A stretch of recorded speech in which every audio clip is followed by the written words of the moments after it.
Welcome to Kansas Ag Report. I'm Ken Rogers. On this week's program, it's our May conversation with Dr. Roger McEowen from the Washburn School of Law. Well, can certain government officials conduct a warrantless search on your property? The Kansas legislature passed a bill this past session, but does it go far enough to protect your private property rights? We'll also have updates from the Kansas Soybean Commission, Kansas Department of Agriculture, and Kansas Grain Sorghum, plus the weekly update from the Kansas Livestock Association and market information from Pinion, a division of K-Coe Isom. Kansas Ag Report brought to you in part by the Kansas Soybean Commission, the Soybean Checkoff, progress powered by Kansas farmers, Kansas Farm Bureau, a grassroots ag organization representing the state's farm and ranch families since 1919, KFB.org. And the Kansas Wheat Commission, lending in the adoption of profitable innovations from wheat, online at kswheat.com.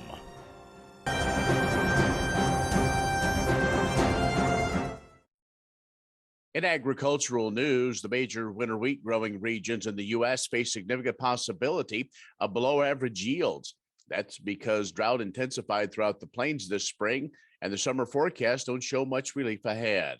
A dry fall, winter, and spring, combined with winds over 60 miles per hour, have pushed the winter wheat to the limit. DTN meteorologist John Baronic says overall conditions are poor from Nebraska through western Kansas and into West Texas. The region's lower participation trends that dates back to late summer of 2021. Precipitation stayed low throughout the fall and winter. Now some spring storm systems, well, they stayed to the north and brought persistent high winds, only made things a little harder for the wheat crop. The active spring storms swung in the northern part of the western U.S., but they sent strong, dry winds into the plains. Baronic says strong winds combined with the dryness caused a lot of blowing dust and even buried some of the wheat. Now, some reports of these recent spring rains arrived too late for both the Texas and Oklahoma wheat crops. The American Soybean Association, United Soybean Board, and other soybean growing states want to help farmers who might need help managing the stress of life on the farm. May is Mental Health Month, and the soy community is being proactive in communications with a campaign to combat farm stress by offering #SoyHelp. The groups have researched an updated range of options that can be found on soygrowers.com year-round. Those options include national mental health resources like crisis centers and suicide hotlines. There are ag-specific resources for farmers and their farm families, both national and in soy states. The resources include links to self-assessments, professional services, along with local healthcare facilities and hotlines for urgent needs, even chat and text lines if you would need instant access. And a sharp fall in exports resulting from the Russian invasion, causing a significant shortage of storage facilities in Ukraine for the 22-23 season. Analyst APK Inform says that Ukraine is getting forced to export grain by train over the western border from smaller ports along the Danube River. The APK Inform says that Ukraine's exports made total just 45.5 million tons for the 2021 record harvest total of 86 million tons.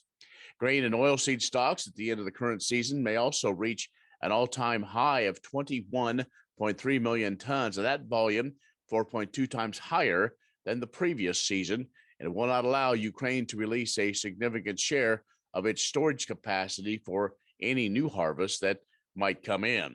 Ukraine is typically a major grain and oilseed grower for the world, but exports have dropped sharply. Ukraine exported 763,000 tons in April compared to 2.8 million tons the same time a year ago. Dr. Roger McEowen from the Washburn School of Law when we return. The Kansas Ag Report brought to you in part by Kansas Grain Sorghum, growers working together. Learn more at ksgrainsorghum.org. Grass and Grain, online or in the mail, keeping Kansas farmers informed for over 60 years. grassandgrain.com. And joining us, Dr. Roger McEowen from the Washburn School of Law. It's time for our kind of monthly Ag in the Courtroom segment. Good morning, Dr. McEowen. Good morning, Ken. Always great to catch up with you. And this one, I think, is going to be very interesting. We're going to spend our whole time talking about this one particular thing, and that is this year the Kansas legislature, I would guess, maybe tried to tackle warrantless searches on private property. What's your take on how that's moving forward? Well, the governor did sign the bill. It's HB 2299.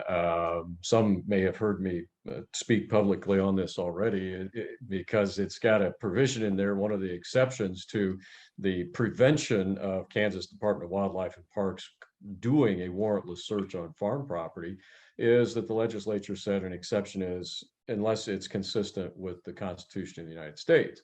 The problem with that is that about 100 years ago, back in 1924, the United States Supreme Court gave us this concept of curtilage. That's a legal term talking about the property that immediately surrounds the home.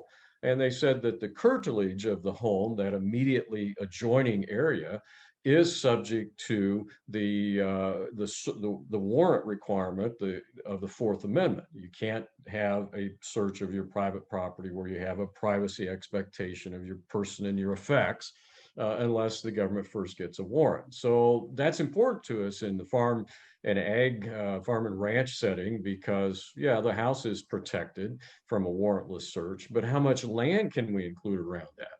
Well, the court carved out just the immediately surrounding area, which leaves the rest of the farmland, even though it's posted no trespassing, potentially subject to warrantless searches.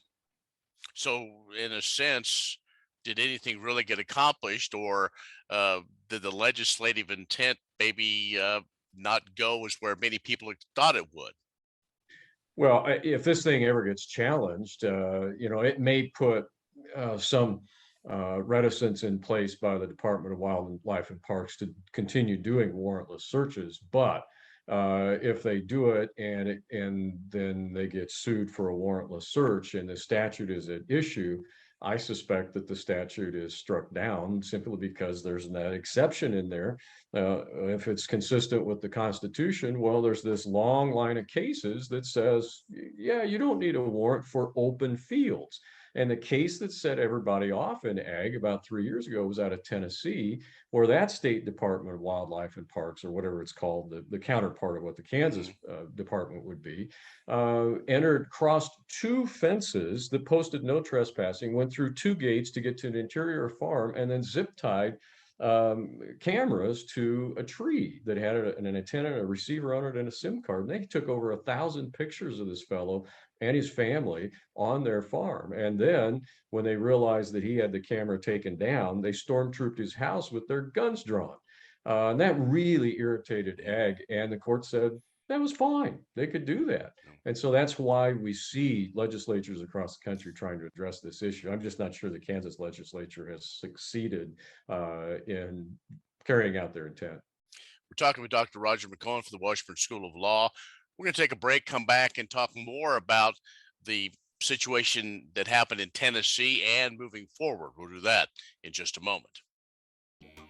The Kansas Wheat Innovation Center in Manhattan is rediscovering ways to get improved varieties and new genetics in the hands of farmers faster. Grower-led and checkoff-funded research initiatives are bringing about positive change. This grassroots leadership provides a strong voice in Topeka and Washington, D.C. Now is the time to partner with Kansas Wheat in moving wheat forward. Kansas Wheat Commission and Kansas Association of Wheat Growers. Farmers investing in their future and yours. Log on to rediscoverwheat.org. What if U.S. soybean meal were more than a commodity? If seed companies and the soybean checkoff built a better variety? That future is here. The time is now. To meet end-user demands, the soybean checkoff is investing in the compositional quality of soybeans, including meal. A message from the Kansas Soybean Commission, the Soybean Checkoff. Progress powered by Kansas farmers. Next time you see a beautiful field of corn, reach out and thank the farmers who work tirelessly to raise corn for livestock feed, renewable fuels, and exports to feed a growing world population. The farmers on the Kansas Corn Commission work for Kansas corn with grower-funded checkoff dollars that support foreign and domestic market development, research, promotion, and education to expand opportunities for Kansas farmers. To learn more, visit kscorn.com. Many seed companies claim to offer the latest genetics, but how many have tested those genetics in soils just like yours? The Oldie Seed Know to Grow research program has fully tested the latest seed genetics in soils that are right in your neighborhood. The Oldie Seed Know to Grow program can recommend the best performing hybrids from technologies like Enlist, Extend, and LibertyLink that will optimize the yield and profit of every acre on your farm. Contact Oldie Seed today. Kansas Ag Report brought to you in part by the Kansas Livestock Association, supporting members' business interests and meeting consumer demands. KLA.org. Oldie Seed Farms, carrying soil-specific seed. Find them on the web at oldieseed.com. That's OHLDE seed.com. And Kansas Corn, building the future at kansascorn.com.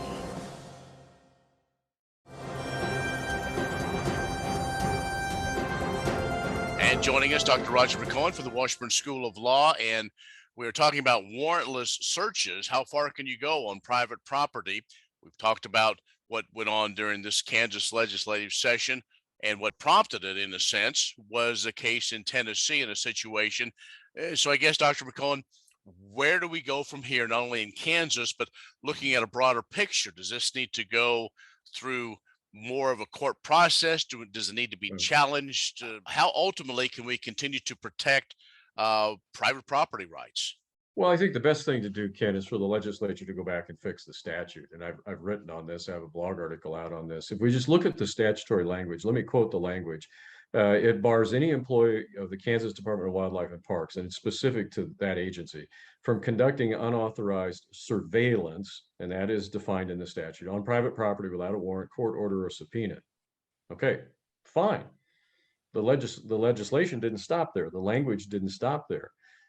So if you stop there, or you simply state that privately owned agricultural land is to be treated as a private dwelling, fine, you're done. You've accomplished your purpose. Not just a house, but the farm is protected. You have an expectation of privacy with your farm, especially if you have no trespassing signs posted. What is a more clear manifestation of this is my private property, I have a privacy expectation, than posting it no trespassing, which, by the way, was done in that Tennessee case, and the court said it didn't matter. So if you say that, and states can have tighter restrictions than the way the U.S. Supreme Court has construed the federal Constitution, so you can have that type of restriction at the state level. But here's the problem. The Kansas statute, the new provision that'll take effect July 1, HB 2299, went on to say, quote, unless also authorized pursuant to the Constitution of the United States, end quote. So what it does is allow a warrantless search as authorized by the Constitution. Well, I've just said, and I spent a couple of pages in my blog article of explaining how the Supreme Court created the open fields doctrine back in 1924, and then 60 years later, they had another case on that, and it's opened up all of this farmland to the potential of warrantless searches to the extent it's not in the curtilage of the home, and most ag land is not. So had the legislature stopped at that point without carving in that exception, they would have been fine, but they didn't do that. So I think the fix is just go back and take that out and see if the bill will pass. Well, Dr. McEowen, if folks want to read that full blog on this and other articles and situations you've written on, how can they do that? You can find it on my homepage down the left-hand side. That's washburnlaw.edu/Walter. Down the left side, you can find a link to the Agricultural Law and Taxation blog. And there's also a little link there that you can sign up for an email alert whenever I add something to the blog. All right, Dr. McEowen, always great to talk with you. We'll do this again next month. Thank you, Ken. Dr. Roger McEowen from the Washburn School of Law has joined us. We'll have more coming up in just a moment. Premier Farm and Home has what you need to make your lawn the best in the neighborhood. Hi, I'm Ken. We choose Premier Farm and Home for the professional look that we do ourselves. Feel free to stop in. You can also visit our website at heycow.com. Grain sorghum is one of the most important cereal crops worldwide, and Kansas leads the nation in its production. Over the years, sorghum has been either exported, used in animal feed domestically, or for other industrial uses. Recently, its use in the ethanol market has seen tremendous growth, with 30% of domestic sorghum typically going to ethanol production. Kansas Grain Sorghum is committed to sorghum research, market development, and education. Learn more at ksgrainsorghum.org.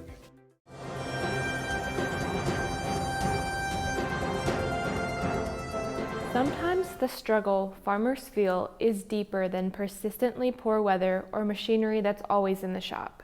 Farming as a livelihood is stressful, and the sheer amount of responsibilities can be overwhelming. Many in agriculture resonate with this feeling, yet talking about it carries a stigma. All of us at Kansas Soybean, your national soybean organizations, and other agricultural entities care about your mental wellness and offer you resources to cope.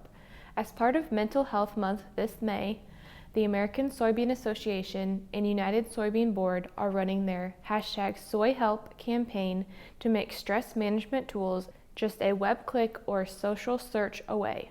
Look for the hashtag on your favorite social media platform this month to find helpful information and resources. You can also visit www.soygrowers.com to find state-by-state resources and read stories from others in agriculture. The Kansas Department of Agriculture also has your back with the kansasagstress.org website. Here you will find contact information for local mental health centers, numbers for crisis support hotlines, and so much more. Take care of yourself this growing season and beyond, and seek help if you need to.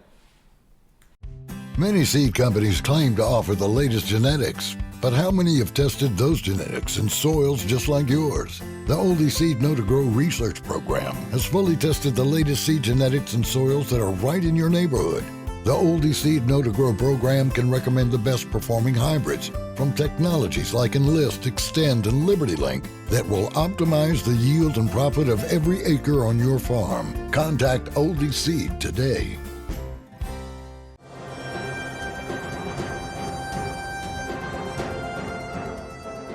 Manhattan will be brimming with Blue Jackets next week as K-State will host the largest youth conference in the state of Kansas, the 94th Kansas FFA Convention. The state convention is an opportunity to celebrate the impact FFA makes in the lives of students and communities throughout Kansas, and to recognize the leadership and skills being developed through this valuable educational program. The Kansas Department of Agriculture is committed to supporting ag education and FFA throughout the state because we know that today's ag ed students are tomorrow's agriculture leaders and agriculture workforce. Kansas FFA has a current membership of over 10,800 high school students in 224 chapters across 103 of the 105 Kansas counties, and it continues to grow with a 30% increase in members and chapters in the last decade. Kansas FFA is dedicated to creating a new generation of agriculturalists through the experiences students have in agriculture education classes. And ag education in Kansas schools combines classroom instruction with experiential service and work-based learning through supervised agricultural experience programs, known as SAEs, that give students hands-on experiences in workplace settings in their communities. FFA also provides a critical leadership component, including training in public speaking, parliamentary procedure, and current ag issues. Agricultural education prepares students for successful careers and a lifetime of informed choices in the global agriculture, food, fiber, and natural resource systems. KDA is proud to support Kansas FFA, which is at the forefront of preparing students for premier leadership, personal growth, and career success across the agriculture industry. For more information about FFA or ag education in Kansas, go to our website at agriculture.ks.gov/aged.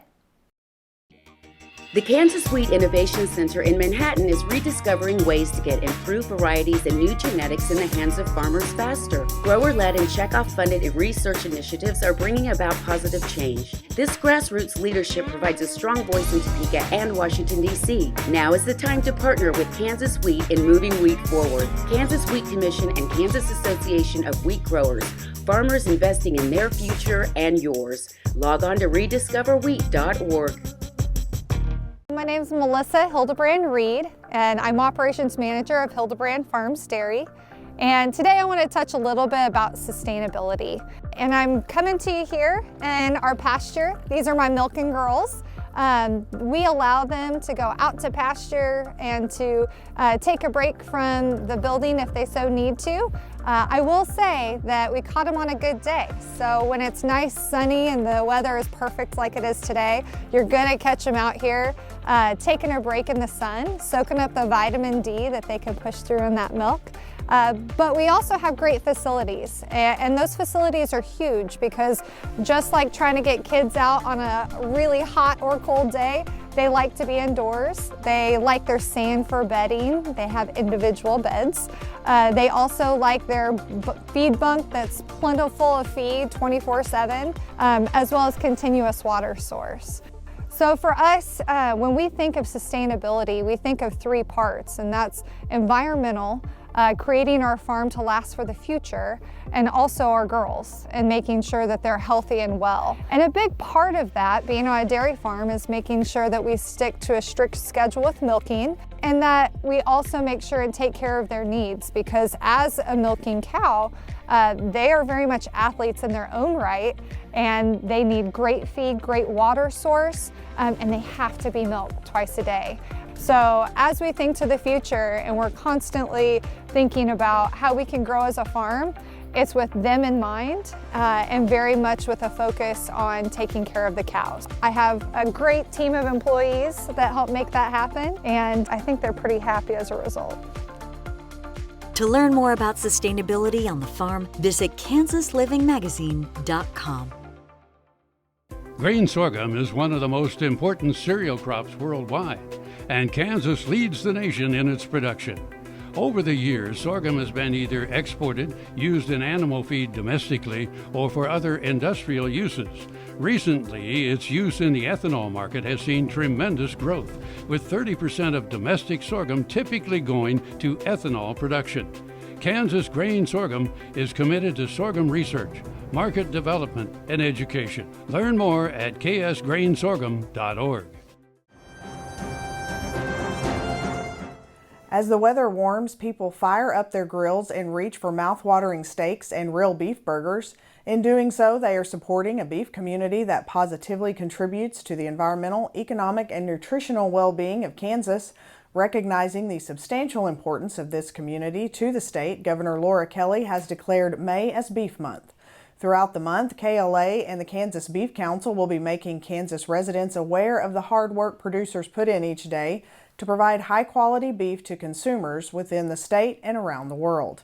KLA and KBC staff will be distributing information about the positive impacts the Kansas beef industry has on the environment, local communities, and the state's economy. Some of the facts that will be highlighted include how the state ranks high nationally in various cattle and beef production categories, how cattle upcycle plant forage into human edible protein, and how beef fits into a healthy diet. For example, a recent study out of Pennsylvania State University demonstrates lean beef can be the protein of choice in many diets, and people who eat about 5.5 ounces of lean beef daily as part of a healthy diet can reduce heart disease risk factors, including total LDL cholesterol and blood pressure. Grain sorghum is one of the most important cereal crops worldwide, and Kansas leads the nation in its production. Over the years, sorghum has been either exported, used in animal feed domestically, or for other industrial uses. Recently, its use in the ethanol market has seen tremendous growth, with 30% of domestic sorghum typically going to ethanol production. Kansas Grain Sorghum is committed to sorghum research, market development, and education. Learn more at ksgrainsorghum.org. Premier Farm & Home has what you need to make your lawn the best in the neighborhood. Hi, I'm Ken. We choose Premier Farm and Home for the professional look that we do ourselves. Feel free to stop in. You can also visit our website at heycow.com. Good day. I'm Derek Hermish with Pinion. Taking a look at this week's markets. There was plenty to talk about this week, but one item in particular happened early in the week without much for fanfare, where there would have been some dedicated to it earlier. May 9th is Victory Day, where Russia celebrates the surrender of Germany and the end of World War II. Its importance this year was marked by the fact that we were guaranteed to hear from Vladimir Putin in a time where he's obviously causing a lot of trouble with few public appearances. Before his speech, there were opposing predictions, one that he would use it as an opportunity to declare some sort of victory in Ukraine to appease the masses, and perhaps give an excuse to pull back.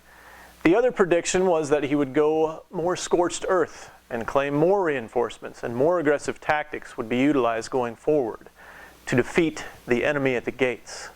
Putin's speech, however, was a bit of a dud, leaving no room to really decipher a clear ending to the war, but no aggressive talk of further surges. A frozen conflict, as some in the media have now dubbed it, could be where we are left going forward, which isn't all bad, but not all good, depending on what time frame you're comparing to. The effect it will have on markets should be considered similar. It is an issue that will continue to have effects, but the real heat of the story making the front pages every day that we've seen for the last 2 to 3 months is probably past for now. I'm Derek Hermish. Have a good day. Well, that's our show this week. Be social with us at KansasAgReport.net or our social media channels. I'm Ken Rogers. Thanks for watching. We'll see you next week. What if sustainability were synonymous with U.S. soy? If energy efficiency, water quality, and soil health help define U.S. soy's value, that future is here, the time is now. To meet end-user demands, the Soybean Checkoff is committing to sustainability that's achievable, worthwhile, and enduring. A message from the Kansas Soybean Commission, the Soybean Checkoff, progress powered by Kansas farmers. Kansas Corn reminds you that E15 fuel is the right choice for every kind of driver. For the car enthusiast, E15 has higher octane. For the thrifty driver, E15 is priced lower than regular unleaded. For the nature lover, E15 provides cleaner air.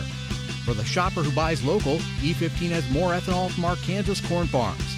Choose E15 for a higher octane, lower price, cleaner American fuel. Message from the Kansas Corn Commission. Learn more at kscorn.com. Are you looking for Medicare supplement insurance plans? Now is a good time to look at your options with Kansas Farm Bureau Health Plans. A Medicare supplement insurance plan can help cover certain out-of-pocket expenses Medicare doesn't cover. Things like deductibles, co-insurance, and certain limitations that can be costly in the event of an accident or illness. With Kansas Farm Bureau Health Plans, you have options to Medicare supplement insurance plans with 4 levels of affordable coverage and service from an organization known for its commitment serving Kansans. We encourage you to compare our rates. For more information and to get a quote, contact a Farm Bureau Financial Services agent near you or visit kfbhealthplans.com. Medicare supplements insured by Members Health Insurance Company, Columbia, Tennessee. Not connected with or endorsed by the U.S. or state government.